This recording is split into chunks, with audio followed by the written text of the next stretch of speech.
Football fans know the NFL is full of big hits, crazy catches, and unbelievable comebacks. But hidden deep in the rulebook are some of the strangest, rarest, and downright bizarre rules you've probably never seen in action. Some are relics of the past, some are clever strategies, and a few almost feel like myths. Today, we're diving into the weirdest rules in NFL history, and trust me, some of these will blow your mind.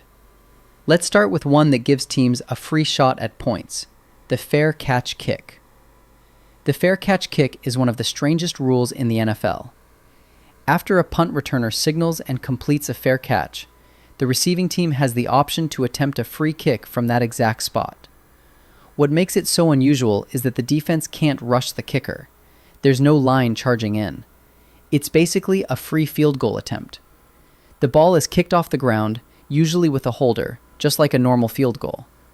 But the challenge is distance. Most fair catches happen way outside realistic field goal range. That's why this play is almost never attempted, and only a handful of coaches have even tried it. The last time anyone actually converted one was in 1976, when Ray Wersching of the San Diego Chargers drilled it. This rule dates back to the very beginnings of football in the late 19th and early 20th centuries, when the game borrowed heavily from rugby. Back then, fair catches were common, and the ability to attempt a free kick after a catch made tactical sense, allowing teams to score without a full drive. Over time, as the forward pass became dominant, the play became largely obsolete, but the rule has persisted as a quirky relic of the sport's origins. And if you think that's rare, wait until you hear about a scoring method that's even older, and somehow still legal.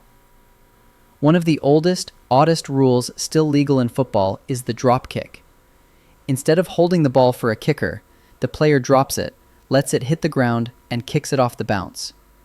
Back in the early days of the NFL, this was a common way to score because the old-style football was more round and bounced evenly. But with today's modern, elongated ball, it's almost impossible to control. That's why you basically never see it. The one time it shocked everyone was in 2006, when Doug Flutie, then with the Patriots, lined up and nailed a drop kick for an extra point. It was the first successful one since 1941, and the stadium erupted because hardly anyone even knew the rule existed.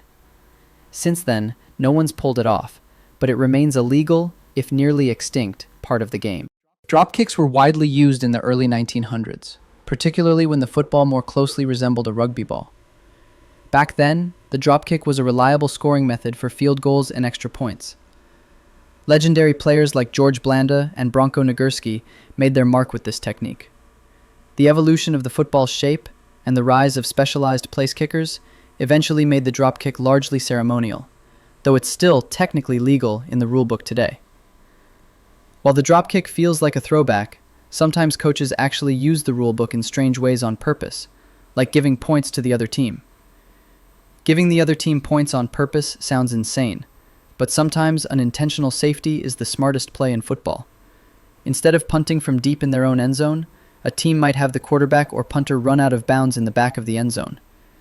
Yes, that gives the opponent 2 points, but it also allows for a free kick afterward, giving your team better field position and avoiding the risk of a blocked punt. Coaches only use it in rare situations, usually when protecting a late lead. One of the most famous examples came in Super Bowl 47, when the Ravens deliberately took a safety against the 49ers in the closing seconds to burn clock and secure the win. It's a great example of strategy outweighing pride, where giving up points is actually the best way to protect the victory. The intentional safety has been part of football strategy since at least the 1930s. Early coaches realized that sacrificing 2 points could sometimes prevent a much larger loss or catastrophic turnover. Over decades, it has evolved into a highly situational tactic, particularly in modern NFL games where clock management is critical and field position is often more important than the points on the board. And while that's a rule coaches still use today, one of the most infamous rules in NFL history was so hated, the league eventually had to erase it. Few rules in NFL history caused more controversy than the tuck rule. It stated that if a quarterback's arm was moving forward while holding the ball, even if he was trying to pull it back and tuck it away, it had to be ruled an incomplete pass, not a fumble. The most infamous use of this came during the 2001 AFC divisional playoff game between the Raiders and Patriots. Tom Brady appeared to fumble after being hit by Charles Woodson, but officials overturned the call using the tuck rule, giving the Patriots the ball back. That play led directly to New England's first Super Bowl run, sparking outrage among Raiders fans and debate across the league. The rule stayed in place for more than a decade before being scrapped in 2013. Today, it lives on as one of the most controversial rules ever written into the NFL rulebook.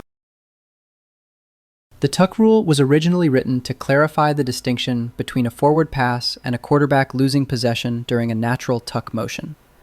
It was added in the early 1990s to reduce disputes over fumbles, but its interpretation was confusing and inconsistent, leading to the tuck rule game, which cemented its infamy. Its removal in 2013 was widely celebrated by fans who felt it had been applied unfairly for years. But if you think that call was controversial, wait until you hear about a rule that bans a play so sneaky, most fans don't even know it exists. One rule that almost never comes up, but can completely change a game, is illegal batting. This happens when a player deliberately bats, swats, or punches a loose ball forward to gain an advantage. For example, if a fumble is rolling toward the end zone, you can't just slap it ahead to pick up extra yards or try to punch it out of bounds to save possession. The rule came into focus in 2015 when Seahawks linebacker KJ Wright knocked a ball out of the back of his own end zone during a game against the Lions. That should have been called illegal batting, giving Detroit possession, but the refs missed it. Instead, Seattle won the game, sparking controversy. While extremely rare, this rule exists to keep players from bending the spirit of the game with quick, sneaky tricks that could alter the outcome. Illegal batting has roots in the early 20th century, when teams would attempt to knock balls forward to gain yardage or score on fumbles. The NFL added this rule to maintain fairness, ensuring that luck or deliberate punching of the ball couldn't override skill or strategy. It's rarely enforced today, but it preserves the integrity of possession plays. And speaking of sneaky tricks, the NFL has even had to write rules to protect the goalposts themselves. Here's a rule almost nobody thinks about. It's illegal to use the goalpost or crossbar to influence a kick. That means players can't grab, shake, or jump up to swat the goalpost in an attempt to block a field goal or extra point. In theory, you also can't climb your teammates to try to get higher. While this sounds ridiculous, the rule exists because way back in football's early days, players actually tried things like this. Imagine a defender clinging to the upright just to knock a ball down. While no one has dared attempt it in the modern NFL, the rule still stands in the book. It's a reminder that football once had far fewer boundaries, and players would get creative to gain any edge. Today, it's just a quirky relic, something you'll only hear about if a rule-obsessed fan points it out. Goalposts became standardized in the early 1900s, and with their presence, clever or opportunistic players sometimes tried to manipulate them to block kicks. This rule was introduced to prevent physical interference with the posts and ensure scoring attempts remained fair, preserving the integrity of the game. But while that's more of a relic, the next rule made extra points way more exciting. For decades, an extra point kick was basically automatic. Kick goes up, 1 point is added, move on. But in 2015, the NFL added a twist. The defense can now return a blocked kick, fumble, or interception on a 2-point attempt all the way to the other end zone for 2 points of their own. That means what used to be a boring, one-way play can suddenly swing the score in dramatic fashion. It's rare, but when it happens, it's chaos. Players who normally don't touch the ball, like defensive linemen or linebackers, can suddenly find themselves sprinting 90 yards for a score. The rule was meant to make extra points more competitive and exciting, and it's worked. While still uncommon, these defensive returns are some of the most shocking momentum shifts in football, reminding everyone that in the NFL, no play is ever truly routine. The rule was inspired by similar plays in college football, where defensive returns of extra points had occasionally occurred. The NFL adopted it to reward defensive awareness and add excitement to what had long been seen as a nearly automatic scoring play. Of course, not every bizarre situation has a rule, so the NFL had to invent one that covers anything outrageous.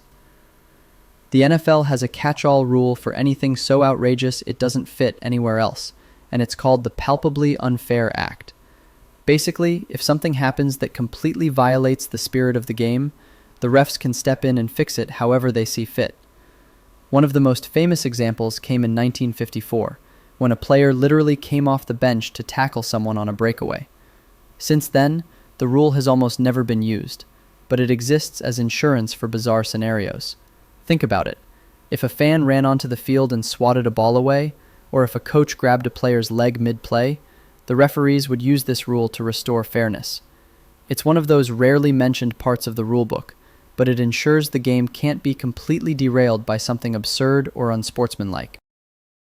The Palpably Unfair Act was introduced in the mid-20th century after several unusual incidents exposed gaps in the rulebook.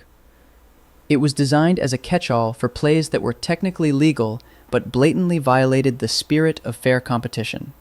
And finally, let's look at one of the newest rule changes that could lead to some truly creative trick plays. In 2021, the NFL quietly updated its rules to allow something that sounds wild: multiple forward passes on the same play. The catch is that every pass has to happen behind the line of scrimmage. That means a quarterback could throw a forward pass to a wide receiver behind the line, and then that receiver could throw another forward pass downfield. It's like blending the college lateral game with NFL passing. While we haven't seen many teams fully take advantage of it yet, the potential for creative trick plays is huge. Imagine Patrick Mahomes throwing to a running back in the flat, who then bombs it 40 yards downfield.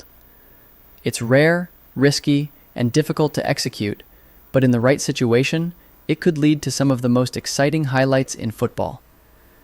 This rule is a perfect example of the NFL opening the door to innovation. For decades, the forward pass had been limited to one per play, but college football and experimental leagues demonstrated that multiple passes could increase excitement and strategy. The NFL adopted the rule to allow inventive plays while encouraging creativity, ensuring the game stays dynamic and unpredictable. And that's what makes the NFL so fascinating. It's not just about the hits and the highlights, but also about the hidden rules that shape how the game is played. From the forgotten fair catch kick to the brand new multiple forward pass, these quirks show how the league's history and creativity collide every Sunday. Which one of these rules surprised you the most? Should the NFL keep these oddities alive, or finally clean up the rulebook? Drop your thoughts in the comments, and don't forget to like and subscribe for more deep dives into the hidden side of the NFL. Next time, we'll explore some of the craziest trick plays in NFL history. Plays that left fans stunned and changed the course of games forever. You won't want to miss it. If you'd like to watch some of our previous videos, click the link on screen.